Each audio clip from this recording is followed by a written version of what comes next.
Français s'il vous plaît, émission d'actualité roumaine et francophone. Bonsoir à tous, nous sommes ce soir en compagnie de Simona Necula, secrétaire générale du CEREFREA, c'est la Villa Noël pour faire un peu court, et Mircea Dac, professeur au CESI, Centre d'excellence en études, j'ai mal prononcé, ça y est, ça commence bien, de l'image, à la faculté de lettres de l'Université de Bucarest. Pas d'autres titres s'il vous plaît, pas d'autres lettres, on va parler cinéma. Vous organisez depuis 2013 à la Villa Noël, je l'ai dit, le Centre national francophone de la recherche avancée en sciences sociales, CEREFREA, une série d'ateliers, de conférences sur l'art et le cinéma. Une toute première question, toute bête, mais j'aime bien les questions bêtes pour démarrer, même pour finir, pour qu'on se connaisse mieux quand même. Quel est votre public? Qui vient vous voir? Vous écoutez. Pour ces deux ateliers ou en général? Dans votre vie, non, pour ces ateliers, on parle cinéma. Pour ces ateliers, mais si vous voulez faire comme vous êtes la secrétaire générale du CEREFREA, vous pouvez nous faire expliquer à ceux qui nous écoutent ce qu'est la Villa Noël. Le CEREFREA, Villa Noël, est un centre de recherche francophone en sciences sociales qui a pour vocation de renforcer la visibilité de la communauté scientifique de haut niveau en sciences sociales. Et c'est à Bucarest et c'est à Strada Émile Zola, donc voilà, c'est très très francophone. Rue Émile Zola, vis-à-vis du musée Zambaccian. En face. En face. Les faux amis roumains, je sais. En roumain, on dit vis-à-vis, mais... Non, ça dépend. Quand je regarde de mon bureau par la fenêtre, c'est vis-à-vis. Non, mais on dit en face en français, c'est en face, vis-à-vis, c'est vis-à-vis de quelqu'un. Mais hop, ça, c'est un grand classique. En face ça me fait rire à chaque fois. Du musée Zambaccian. Et donc? Ok. Et qui vient vous voir? Ce sont des étudiants francophones, des chercheurs de l'Europe centrale et orientale, mais aussi de l'Europe de l'Ouest.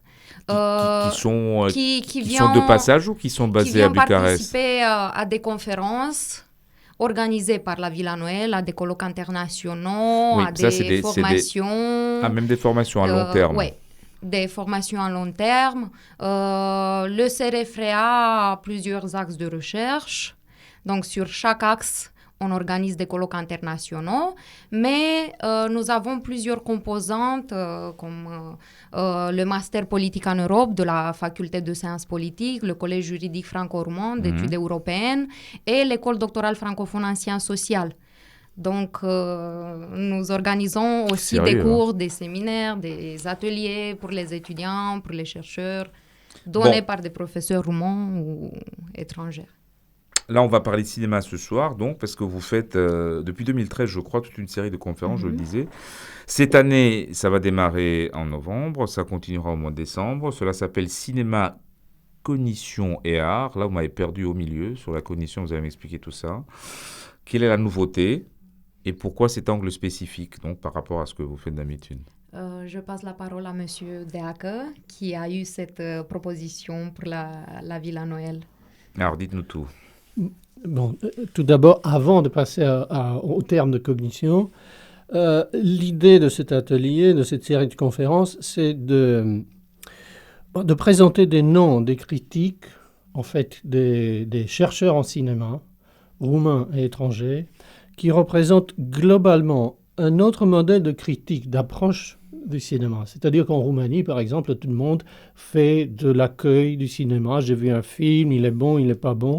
Ou bien une sorte de critique impressionniste. C'est-à-dire, ça me semble que c'est comme ça ou c'est comme ça. Esthétique. C'est pas spécifique à la Roumanie, non? C'est pas spécifique à la Roumanie, mais c'est la critique dominante en Roumanie. Donc, ce qui m'intéresse, ce qui nous intéresse, en fait, c'est de présenter une autre approche, plus académique dans un certain sens,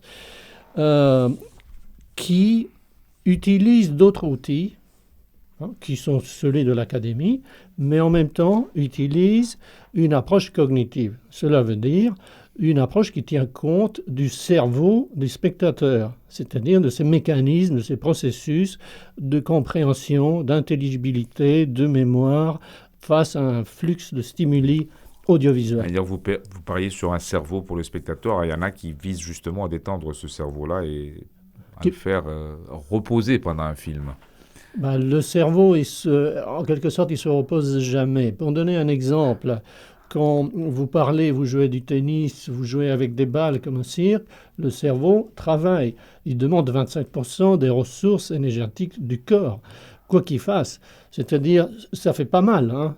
On ne sent pas, il n'y a pas de douleur, mais il travaille beaucoup. Je ne sais pas si tout le monde peut être d'accord avec vous, enfin, Et il travaille j'aime bien plus ça fait pas mal. dans des activités qui nous semblent bénignes, comme par exemple l'activité de parler. Mais il y a tout un tas de processus derrière qui sont, disons, très complexes. On les connaît encore mal aujourd'hui. Et c'est quoi le lien avec le cinéma, là, pour ne pas rigoler? C'est-à-dire, c'est une étude du cerveau, les stimuli, l'approche critique qui quasi, je sais pas, je vais employer un terme qui est peut-être pas adéquat, vous allez me dire, mais qui est quasi médicinal, psychiatrique, où je m'avance trop là. Non? En quelque sorte, cette approche, dans certains aspects, va vers la clinique. C'est-à-dire que... j'ai une psychologue à la maison, je suis légèrement perverti, je l'avoue, mais je ne sais pas si c'est du médical. Parfois le médical, c'est-à-dire parfois on appelle ça neurosciences. Voilà. C'est-à-dire que c'est les neurones, et comment ça s'organise et qu'est-ce qu'ils font. Mais en gros, c'est clinique parce que ça te donne des résultats qui sont palpables, qui sont empiriques. Donc face à un modèle de critique esthétique qui est basé plutôt sur la spéculation, bon, on n'a rien contre, mais c'est une approche complémentaire, celle qui utilise des données cliniques qui sont empiriquement validées. C'est-à-dire que tu es sur un terrain presque plus sûr. Ensuite, qu'est-ce que ça veut dire la cognition face au cinéma? Tout simplement, c'est un rapport de négociation entre ce qu'il y a à l'écran et ce qu'il y a dans la tête du spectateur. C'est-à-dire qu'il y a deux entités, le spectateur ou son cerveau, parce que parfois on ne sait pas ce qu'il fait, c'est le cerveau qui décide, et c'est pas la conscience. Le spectateur qui amène son cerveau avec lui dans la salle, c'est ça, c'est ce que je disais tout à l'heure. Tout à fait, il l'emmène, il a dans son bagage. Ah, et pas toujours, hein. J'en connais, j'en fais partie qui viennent sans, hein, des fois. Peut-être ils ont un autre cerveau qui est moins rationnel, qui est plus affectif. Mais par exemple, la cognition s'intéresse beaucoup des processus affectifs, des émotions face au cinéma. Et là, on demande aux gens, pourquoi tu pleures? Pourquoi tu pleures devant une ombre? Une ombre, c'est sur l'écran du cinéma. Sur l'écran de cinéma, il n'y a pas de personne. Donc pourquoi tu pleures devant quelque chose qui n'est pas une personne? Pourquoi tu as des affections, tu te sens si immersé, si proche face à des ombres, face à des points de lumière? Et la réponse? Et la réponse, c'est que le cerveau fait le travail. Et il nous guide dans cette affaire. La réponse simple. Mais il y a toujours une négociation. C'est-à-dire il y a des indices sur l'écran, et le cerveau, il les prend et il les utilise avec une certaine liberté. Parce qu'on n'est pas quand même des rats. Pour vous, c'est le cerveau qui négocie avec l'image? Oui, c'est-à-dire une négociation. Ou c'est le spectateur qui négocie avec son cerveau? Le spectateur, ça veut dire c'est le cerveau. Hein. Et le cerveau, il a deux parties. Il a une partie inconsciente et une partie consciente. Mais parfois au cinéma, dans le flux du cinéma, tu n'es pas tellement conscient de ton état, par exemple, corporel. Tu n'es pas conscient que tu es assis sur une chaise. Et tu ne penses pas à ce que tu vas faire demain ou autre chose. Donc, tu es un peu comme un rat, mais ce rat-là, ou le labyrinthe où se trouve le rat, c'est ton cerveau qui négocie avec les stimuli qui sont à l'écran. En fait, et pourquoi comme un rat de laboratoire, c'est captif, j'ai un labyrinthe? Oui, tout à fait. Vous êtes un peu sadique, là, je vous vois en plus. Là, ça a l'air de vous faire plaisir. Moi, honnêtement, là, moi, je trouve que c'est un peu, pas effrayant, c'est pas le terme, mais je ne sais pas si j'ai envie d'être comparé à un rat dans une salle du cinéma. Et pourquoi ça vous fait... Pourquoi ça nous intéresse? Oui, ça vous titille, quoi. Voilà, ça vous intéresse. Chercher le terme convenable, je ne l'ai pas trouvé. Ça nous intéresse. Et là, je parle des chercheurs qui sont dans la cognition face au cinéma. Ça nous intéresse pour savoir pourquoi le film américain marche si bien, par exemple. Pourquoi les salles sont pleines. Je ne veux pas être méchant, mais c'est justement les films sans cerveau, ça. C'est boum boum partout. On n'a pas besoin de... non, c'est le cerveau inconscient qui travaille plus, on peut dire. Je fais de la provocation aussi, je vous rassure. Hein, mais enfin, je ne pense pas qu'on voit un James Bond pour un travail intellectuel considérable pour piger ce qui se passe à l'écran, non? On veut savoir quelle est la machine, quelle est la structure de ces stimuli qui puissent attirer tant de cerveaux. Et donc, pourquoi les blockbusters américains marchent bien? Parce qu'ils sont plus proches, je dirais, du contrôle, de la maîtrise, de l'organisation de ces indices à l'écran. Un indice, c'est comme une sorte de bouton où tu appuies, et à ce moment-là, il y a une réaction de frayeur, il y a une réaction d'identification au personnage, il y a une réaction affective, et tu captes le spectateur. Par exemple, la longueur des plans, c'est important. Le temps d'exposition d'un plan à l'écran, ou bien la composition du cadre. Ça, c'est aussi important. Ce qui nous intéresse en tant que chercheurs, c'est de connaître un peu cette structure.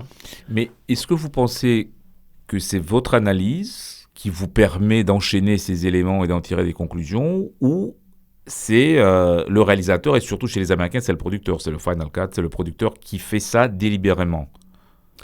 Parfois, les boutons dont vous parliez. Parfois, il faut... Alors, si on parle sur toute la longueur d'un Ça film, dépend sur un du- plan, Oui. effectivement au montage, sur le cadrage, ça évidemment, mais sur toute une longueur de film? C'est systématique? Mais l'école américaine a toujours travaillé d'une manière industrielle. Mais travailler d'une manière industrielle, c'est un peu comme une approche scientifique. C'est-à-dire que si tu gagnes en savoir-faire, tu le gardes. Tu le gardes et tu l'utilises au prochain Oui, film. mais ça, c'est un pas produit. forcément le cinéma. C'est les gars qui font des yaourts, c'est la même chose. Hein. C'est la même chose, Non. tout à fait, parce que c'est l'approche industrielle. Mais en gros, s'ils font délibérément, oui, dans une grande partie, on ne peut pas éliminer le facteur innovant, créatif de quelqu'un. Mais on remarque dans les films américains une grande maîtrise d'une partie structurée obligatoire, hein, de passage à certaines techniques ou schémas. Je vais vous donner un exemple. Il y avait un feuilleton, un serial, Un feuilleton, hein. un feuilleton. Une série, on dit. Une nos jours série aussi, ouais. avec Hannibal. Hannibal, c'était le killer de Silence Ah oui, of oui, the Lambs. oui, Hannibal Lecter, là. Hannibal Lecter. Le Mais c'était silence le des agneaux feuilleton. et tout ça, voilà. Et en fait, il y avait un C'est pas personnage. une série, de en fait, il y a eu FBI. plusieurs épisodes, c'est le même film. Là. Une série, c'est un feuilleton C'est télévisé. une série, voilà. tout à fait. Une série. Non, Hannibal. c'est pas une série. C'est des films qui s'enchaînent avec le même sujet, mais une série, c'est... Pour ceux qui nous écoutent encore une fois, donc on fait un peu de pratique française. Une série, c'est un serial en roumain. Voilà, c'est pas ça. Voilà. Et il y a deux personnages. Il y a Hannibal qui est un psychopathe sans affection, mais qui cherche l'amitié, c'est-à-dire le contraire. Ouais. Qui est joué De par un l'autre côté- formidable Anthony Hopkins. Voilà. Et de l'autre côté, le profiler du FBI, c'est-à-dire le détective, qui lui est trop émotif. Jodie Foster. Non, Non, dans le c'est pas premier, c'est Silence pas of- Jodie Foster. Non, c'est pas Silence of the Lambs. C'est une sequel, c'est une C'est une continuation. suite. C'est une suite. Mais si, c'est pas Jodie Foster qui était le Oui, profiler. là, dans le film Bah, original, voilà. tout à fait, vous avez raison. Non, mais mais ici, c'est un homme. J'ai une toute petite science. Hein, donc c'est la première fois que je la sors pour juste que les gens voient. On sait de quoi on parle. Et le policier, le flic, qui est donc un profiler, il fait le profil des criminels, et il a une sorte de plus d'empathie que les autres, plus d'affectivité, plus d'émotion que Oui, les mais là, autres. Pardonnez-moi de Donc, vous c'est le couper, contraire de mais Hannibal. là, c'est pas un très bon exemple parce que ça, c'est vraiment un film fouillé avec toute une trame psychologique. Moi, je vous parle des blockbusters où ça tire 15 cartouches à la minute et où il y a des poursuites de voitures et des gens qui font du karaté. Pas péjoratif, mais c'est ça qui remplit les salles en ce moment. Enfin, Oui, en ce ce que je moment, et voulais depuis dire longtemps. de ce film, c'était que c'est un symptôme du fait que les réalisateurs connaissent très bien la recherche. Oui, la mécanique, bien sûr. Oui, mais c'est-à-dire qu'ils vont à l'école, l'universitaire, aux États-Unis, qui est très pointue. Parce que dans cette... Vous dans parlez ce de film, UCLA, par exemple, des grandes facs du cinéma, oui, Madison, USC, Wisconsin, il y en a. Berkeley. 4, 5, mais Berkeley c'est vraiment aussi. c'est ce qu'on apprend en fac. Voilà, Berkeley aussi. Oui. Alors, Là, En je vous fait, taquine parce il y a- que je il y suis a passé des par là. éléments- Donc, moi, j'ai pas appris ça, mais je suis parti avant. il y a des éléments qui n'apparaissent que dans les études cognitives. Un, c'est le mirror neurons, les neurones miroirs. Oui. Donc, il fallait lire la littérature de spécialité pour connaître qu'on a des neurones miroirs. Les neurones miroirs, ce sont ceux qui imitent, comme dans un théâtre, le geste d'autrui, de celui d'en face. Donc, ça fait un petit théâtre dans la tête. Et dans ce film, on parle des surplus de mirror neurons, en fait, pour ce profiler.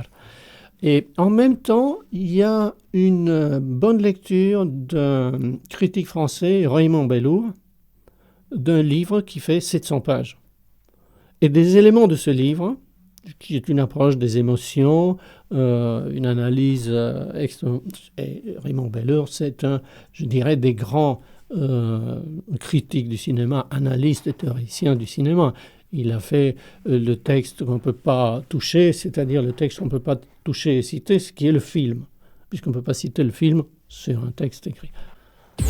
La Roumanie, en français s'il vous plaît. En français, s'il vous plaît, cinéma, recherche, art, avec Simona Necola, que vous n'entendez plus depuis 10 minutes parce qu'on parle beaucoup avec Mircea Deacă de l'art, du cinéma, de tout ce qui est recherche dans ce domaine, très pointu, très intéressant. Je reviens sur ce programme qui court sur 2 mois, où vous faites venir, comme vous le disiez, Simona, ici à Bucarest, il y a 8 intervenants qui viennent de plusieurs pays, de l'Université libre de Bruxelles, de la Sorbonne Nouvelle, the Academy of Digital Entertainment, ça je ne sais pas où c'est, Babes-Bolyai à Cluj. Il y a beaucoup de Roumains, de non-Roumains, et qui travaillent à l'étranger. C'est un choix délibéré? Il faut leur poser la question. Ah non, c'est vous qui les avez fait venir. Dominique Nasta est roumaine, elle vient de l'Université libre de Bruxelles, elle a publié plusieurs livres sur le cinéma roumain, elle vient souvent en Roumanie pour tenir des conférences sur le sujet, participer à des colloques internationaux sur des sujets pareils. Puis le professeur Roger Rodin de l'université, professeur émérite à l'université Sorbonne Nouvelle Paris 3. Et lui n'est pas roumain. Il n'est pas roumain, il vient pour la première fois en Roumanie. Oui. Ouais, il y a le professeur Mircea Deacă qui est ici, du CESI, à l'université de Bucarest, mais les autres sont roumains également. Miruna Doicaru, Dana Duma, Doru Pop, Diana Stanciu, Alexandru Berceanu, mais ils viennent de loin. Pourquoi ce choix? Parce qu'à part le monsieur qui vient de Cluj, de Babes-Bolyai, le reste ils vivent ou ils enseignent à l'étranger apparemment. Ils sont des spécialistes sur le sujet, donc on essaye d'inviter chaque fois des grands spécialistes qui travaillent. Parce qu'on parlait avec monsieur Deacă de ça, le côté roumain est important, pas parce que ça se passe en Roumanie, comme une approche analytique, c'est un plus, c'est voulu, c'est par commodité, c'est parce qu'ils sont bons. C'est un choix. C'est un choix délibéré parce que, en fait, ce qu'on a voulu montrer aussi, c'est qu'on est capable en Roumanie, avec des Roumains et d'autres chercheurs, d'imposer ce modèle d'analyse du cinéma, qui est un peu plus scientifique. Vous allez me ramener une question de profane. Sur le cinéma roumain d'aujourd'hui, cette énorme vague qui a fait connaître la Roumanie, c'est peut-être le produit culturel le plus valorisant pour le pays depuis... la chute du communisme, le critique, le professeur que vous êtes, voit ça de la même manière que le cinéphile qui a mis la Roumanie sur la carte grâce à Mondiaux notamment et d'autres, Porumbo et ainsi de suite. Radojude, Nae Karanfil, on ne va pas tous les citer, mais... Tout à fait. Il y a effectivement en quelque sorte, ce que je parlais auparavant, d'une négociation entre les créatifs, qui sont les réalisateurs des films, et les théoriciens, les analystes, les critiques, en gros, du film. Les uns entraînent les autres. Un résultat du succès du film roumain à l'étranger, ça a été la parution de 2 livres importants sur le cinéma roumain dans le fief des États-Unis. Le professeur Dominique Nasta a fait un livre sur le miracle du film roumain aux États-Unis, ainsi que le professeur Doru Pop de Cluj. Mais ce n'est pas des blockbusters non plus, ce sont des salles d'arts et essais, etc. Non, les films roumains, je veux dire, c'est pas... Encore une fois, il ne faut pas concurrence ni au Silence des agneaux, ni à James Bond. Mais c'est des films qui gagnent de l'argent. C'est des films qui gagnent de l'argent, mais ils gagnent. C'est fait pour, c'est pas péjoratif, excusez-moi, mais en principe, c'est fait pour gagner de l'argent aussi. Oui, mais les films roumains ne sont pas forcément faits pour gagner de l'argent. Parfois, c'est dommage. Enfin, c'est une autre histoire. Mais si je ne suis pas sûr que vous n'allez pas... Il n'y a pas de réalisateur ici ou de producteur, mais je ne suis pas sûr que... Enfin... Je réagis pas parce que c'est pas mon... Mais je pense qu'ils ont ça dans la tête bien ancré quand même. Ils sont désireux de faire de l'argent d'une manière sans honte aucune. C'est normal. Non, vous croyez pas? Il faut savoir. D'accord, mais en gros, ce alors qu'ils ont qu'ils gagné... souffrent sang et eau et qu'ils galèrent vraiment pour financer leurs films, vous le savez aussi bien que moi, que personne ne vient voir en Roumanie parce qu'il n'y a pas de salle, on va parler de ça aussi. La seule façon d'en vivre, c'est de vendre à l'étranger. C'est la seule façon de vivre à l'étranger. Mais ce qu'ils ont gagné, ce sont les festivals et ce sont les critiques de cinéma. C'est-à-dire, ils se sont fait remarquer. Oui. Donc, ils ont gagné un public. Ils ont fait j'ai envie d'être très roumain aussi. Oui. Là, tu es la folosite, comme on dit en roumain. Vous savez, c'est blague. Je pense qu'ils ont fait... Il faut mettre du beurre dans les épinards, quand même. Finalement, si on juge ça d'un point de vue historique, à eux, personnellement, à rien. Mais ils se sont sacrifiés pour une nation. C'est tout ce qu'on peut dire. C'est-à-dire qu'ils ont fait un premier pas pour la notoriété du cinéma roumain. Mais Simona est un peu sceptique là. Allez-y, sacrifice pour une nation avec 4-3-2-1, pourquoi pas, hein, c'est intéressant. Ils font des sacrifices. Ils restent ici et ils obtiennent du financement en déposant des dossiers dans d'autres pays. Pour pouvoir réaliser des films sur la Roumanie en Roumanie, ça signifie faire un sacrifice. Avec ces résultats qu'ils ont, ils attirent l'attention pour obtenir d'autres financements, pour réaliser d'autres films sur la Roumanie. Ça sert il est exportable, le cinéma roumain, parce que les sujets sont quand même très très roumains, hein, donc 4-3-2-1, etc. Même le dernier film dont on a beaucoup parlé, du 18e siècle, sur les Tziganes, dont le nom m'échappe, de Radu Jude, en noir et blanc, Aferim. C'est exportable, ça, c'est très très roumain. Alors, j'étais à... Je sais pas, je pose la question. J'étais à Lisbonne, à un festival de films qui s'appelle Indie, c'est-à-dire un film indépendant. Un festival indépendant. Et ils ont beaucoup apprécié Aferim, ils lui ont donné le grand prix. Oui, mais ça, donc, les prix, ça ne fait pas vendre des billets en salle forcément. Pardonnez-moi de revenir à des questions bassement matérielles, mais encore une fois, c'est une industrie, le cinéma. Il y a aussi une question, est-ce qu'il y a un film ou plusieurs films? C'est-à-dire, il y a un cinéma ou plusieurs cinémas. C'est-à-dire que l'objet film, est-ce que c'est un objet global qui a tous les traits dans tous les films, ou bien est-ce que c'est des objets disparates? Par exemple, Roger Hodin a fait des expériences en faisant des films avec le téléphone. Bon, un film au téléphone, est-ce que c'est comparable à un blockbuster américain? Démarche, oui et non. Oui et non, effectivement. Oui, c'est une démarche artistique comparable, mais pas en tout point, naturellement. Mais ils partagent très peu de choses. À part le fait qu'on peut les voir, les entendre, ce qu'on peut faire... Partagent qui? Les cinéastes roumains, vous voulez dire? Non, les films au téléphone, les blockbusters. Non, évidemment. Donc, ils partagent peu de choses. Voilà. Il y a un peu de choses qui lient les deux. Et en même temps, chaque produit culturel a son public. Les films roumains ont leur public parce qu'ils sont conçus d'une certaine manière. Comme je parlais auparavant, il y a une négociation entre le cerveau du spectateur et ce qui est à l'écran. Et vous mettez Radu Jude avec Aferim à côté d'un Porumboy ou de 4-3-2-1, je cite ça, le premier Grand Prix de Cannes de Cristian Mungiu. Oui, il a bien marqué, il a sa patte, il a son style et il s'est bien démarqué. C'est un peu comme au tennis, il a gagné dans le classement. Hein.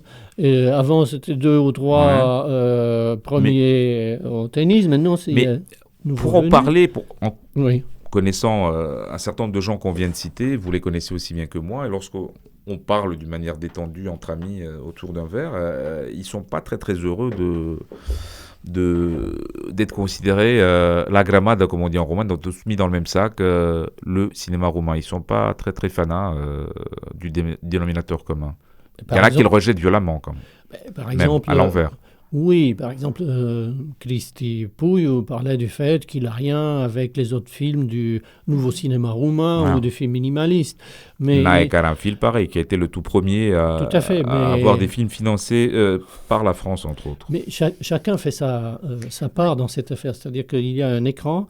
D'un côté de l'écran, il y a le spectateur et l'historien de cinéma, le critique de cinéma, qui a son travail. Et de l'autre côté, il y a le réalisateur, le créatif, l'artiste. Bon, eux, ils sont de l'autre côté de l'écran, ils font des films, mais une fois qu'ils ont fait les produits, les films, nous, on est libre de les juger comme on veut.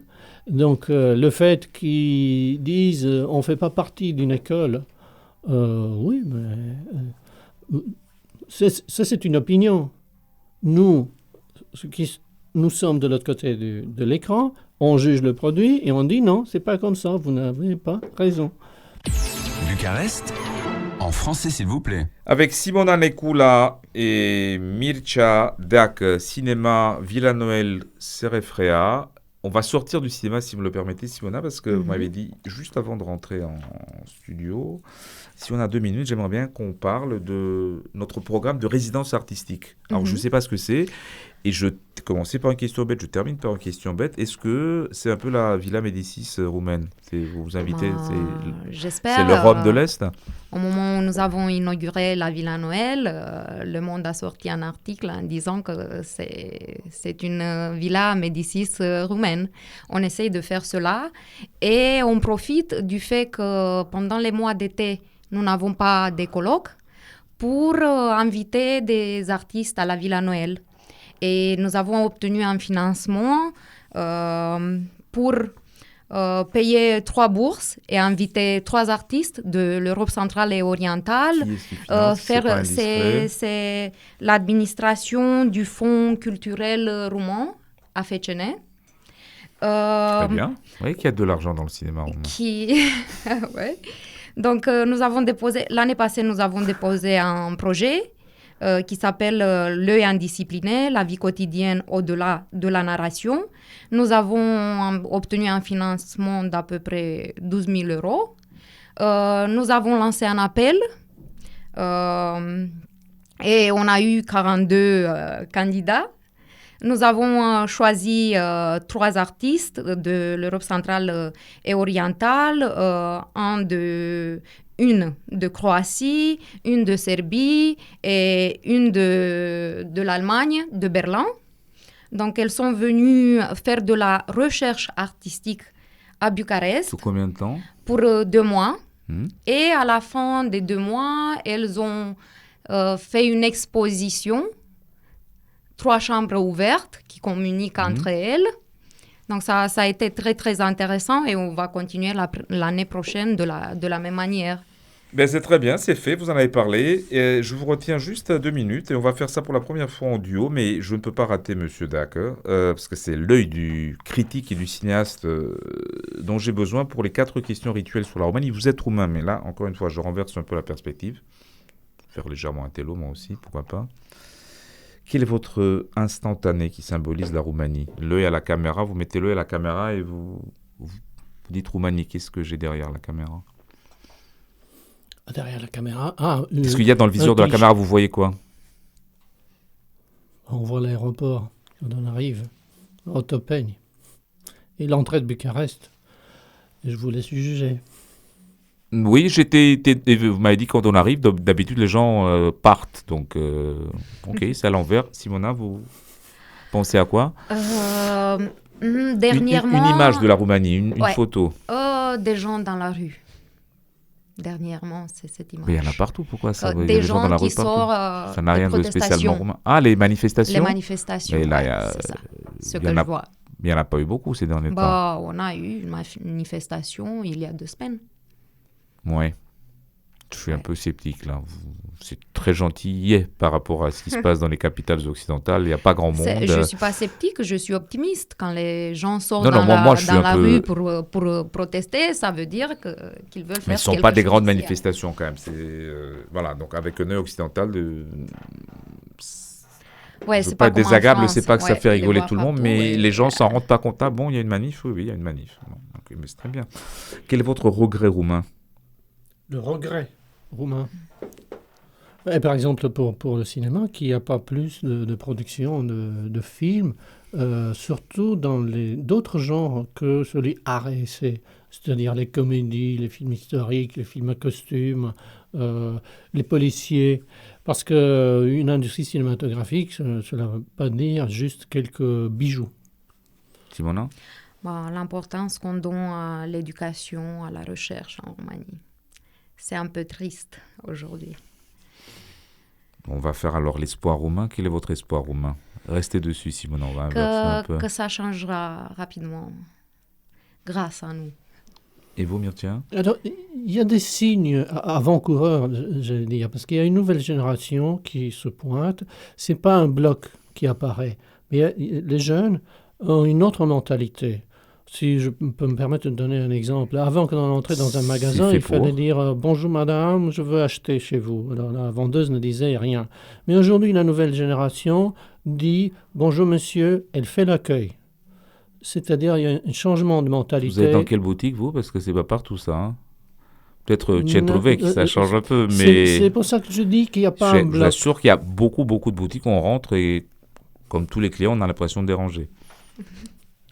Voilà, tout à fait. Mais c'est ici et là, on voit quand même une nouvelle génération surgir. Elle n'a pas pris pas tous les postes, elle n'est pas arrivée aux échelons de décision administrative et politique, mais elle avance. Et c'est le prof qui est au contact des étudiants qui dit ça ou c'est le citoyen? Non, c'est le citoyen. Je parle en tant que citoyen, là. Intéressant. Quelle est votre dernière trouvaille roumaine, la toute dernière trouvaille? Bah, hop, j'ai découvert ça, je ne savais pas. Ogaselnica en roumain, parce qu'il y a des Roumains qui nous écoutent également, donc le terme est plus riche et plus joli en roumain, je trouve. Bon, il y a je ne me rappelle plus, des élèves au lycée ou des étudiants qui découvrent des choses non, mais vous, qu'est-ce que vous avez découvert là? Moi, ce que j'ai découvert... Mon dernier truc roumain, c'est quoi? En Roumanie? Oui, ici, chez vous, dans votre quotidien. À Bucarest ou en Roumanie. Vous voulez, c'est dans votre vie à vous. Dites, tiens, je sais pas, ça peut être un nouveau fromage, ça peut être une robe, ça peut être un magasin où on vous accueille en disant bonjour, ça peut être n'importe quoi. C'est les paysages roumains. C'est des places en Roumanie que je découvre tout le temps et je trouve que c'est merveilleux quand je voyage. Je sais pas, dans le delta du Danube, je vais en bateau et je m'arrête sur une petite île désert et c'est magnifique et je vois ça pour la première fois et ça se passe souvent. Et vous, Myrtien? C'est à peu près la même chose. J'ai découvert cet été dans un bled perdu où j'ai la maison de la famille à la campagne, un endroit où on fait du tennis. Et c'est un peu une Suisse. Un très beau paysage assorti avec un campus de tennis, d'entraînement, de sport.